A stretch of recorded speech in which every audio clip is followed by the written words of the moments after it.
This is a little high up. I'm sick of .orgs. I mean, like, they get to have, does this thing work? They get to have this perceived ethical superiority over .coms and .nets because they're nonprofits and they're charities. Well, okay, look.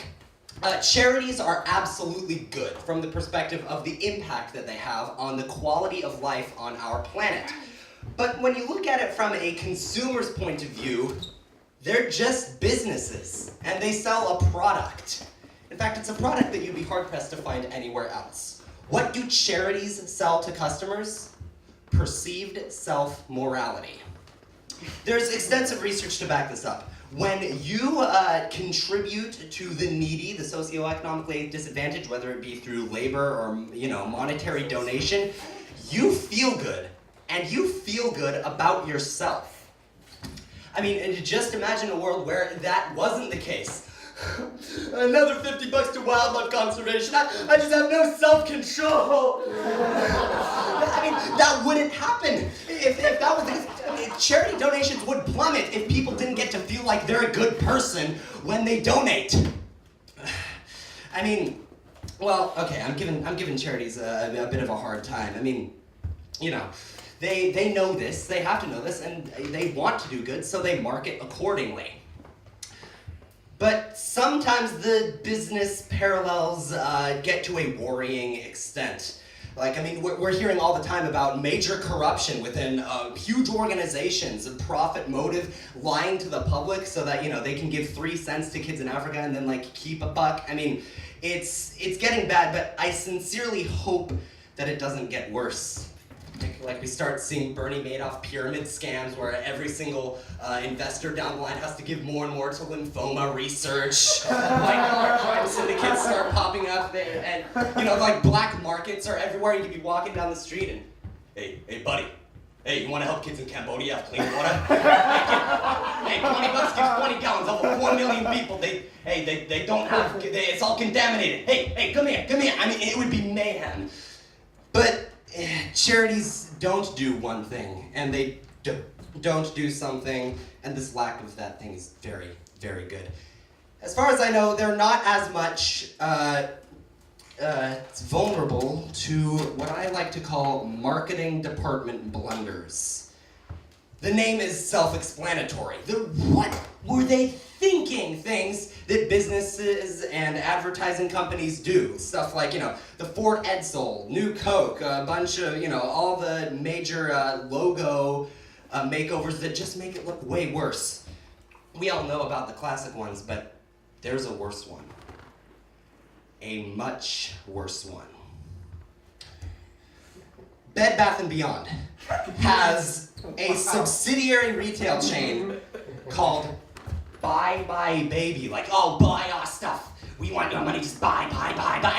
What? Come on, guys. You're a business. Putting buy, buy, we want all your money in the title of your store, it furthers the connotation that corporations are greedy, which is the last thing that you want to think. Oh, yeah. And, well, on the fairly likely chance that you only heard about this company without ever seeing it in print, you'd think it's an abortion clinic! I mean, bye baby, hello college, hello on Earth, did this get through quality control? People approved the name Bye Baby for infant care. This is why it boggles my mind. This is why I don't understand their mentality. Because people who are in the market for baby care and infant supplies and people who are in the market for abortions are possibly the 2 most mutually exclusive demographics on the planet. Why are you marketing to one and selling to the other? Come on, guys. So, I am male, and so, when as I'm going into this, I have to say that my positions on such an issue can only be observational. But, females, you guys are really up in arms about dress code restrictions, across the board, everywhere.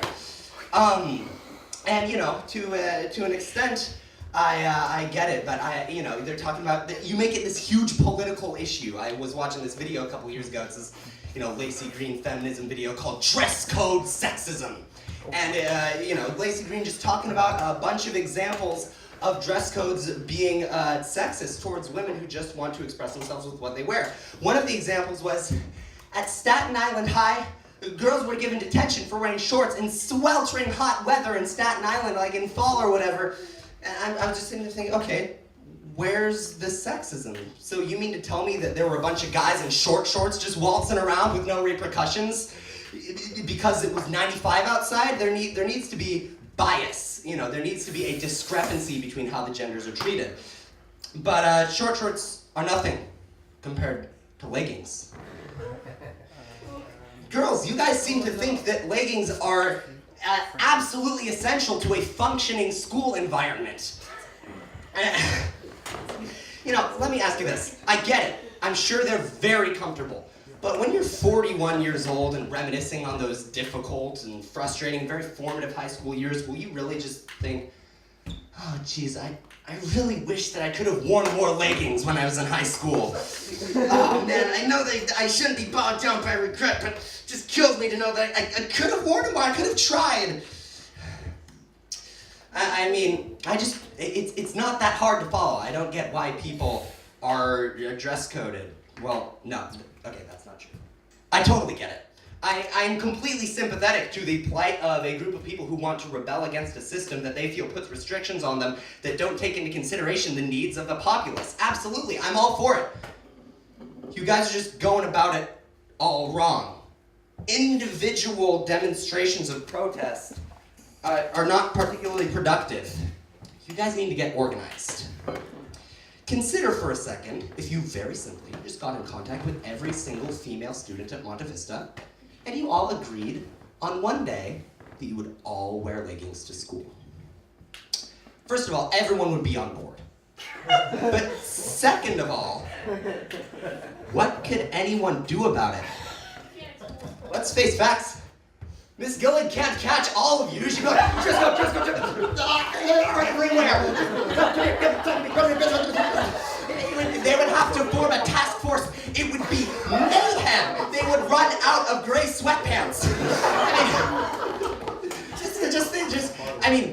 Consider this from the administration's perspective. What can they do? How are they supposed to enforce major disciplinary measures when half of their student body is just wearing pants that they don't like?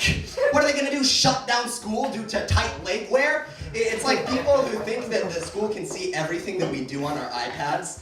So, okay, well, play it out in your head. So they hire people in the Philippines to monitor 1,200 devices 24/7, and they take shifts and outsource it. It just doesn't make sense. What you have to realize is that the Monte Vista administration is not an all-powerful totalitarian regime. And at the end of the day, girls who want to wear leggings, you outnumber them by a lot.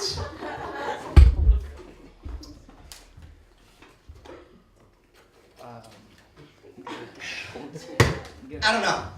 I'm more concerned about this academic stuff. Specifically, an individual by the name of Diana Hacker, who is the author of, among other works, the Bedford Handbook. Now, as far as factoids go, that one's not very interesting. But I'll tell you what's fascinating.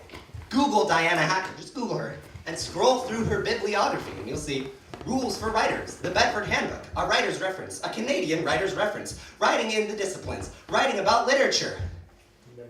Noticing a pattern? It's entirely made up of books telling other people how to write. She's never actually written anything. Who was it who said, this woman is the absolute authority on all writing convention? She just kind of came out of nowhere and no, this is what, no, this one goes there. No, this one, no. It doesn't make sense. Why was she somehow granted this supreme reign over the English language? You guys don't know why. You guys don't know why. But I do. I know exactly why. The math people are behind it. Ooh. The math general slammed his hands down on the big circular table in the war room. Okay, men, listen up. We've got a very serious problem. What is it, General Kramer? English classes are making advances all over the country, and they're posing a serious threat to our occupancy. Well, why are English classes a problem? I'll tell you why they're a problem, Corporal. They're encouraging students to be creative, to articulate tangible concepts, and they're even telling them that there are some questions that don't have a clear-cut correct answer. No, it's true. They ask open-ended questions. Why can't I just show my work and know whether I got it correct? They want us to do critical thinking. This has to be stopped. Precisely, Corporal. And then, like, in the war room, they've got this giant world map that's live updating with the little readouts, and they're just like, okay, we need to flank them from the east, redirect all units, and then there's like, simultaneous transmission being decrypted. And they're like, oh no, what's going on? General, this is Private Mulder from Camp Euclid. We're sustaining heavy fire from the English ragtime forces. They're coming from outside. We need an immediate evac now. Redirect all units to base camp, now! And so then the math people swept the world with this massive infantry campaign, scorched earth policy, just tried to eliminate the English classes, but they couldn't do it. The English people fought long and hard, enough for the math people to have to switch tactics. They had to infiltrate English class from the inside out with puppet leaders and propaganda. They assassinated English teachers one by one and replaced them with imposters who are actually math teachers who said, in order to write a paragraph, you need to just plug in to the variables the formula. Here, use this template for research papers. It's like, what? Okay. They even, and this is really devious, contaminated the water supply with mind-altering chemicals to make the English teachers math teachers, so they could just be like, well, that discussion we had in fourth period was really invigorating.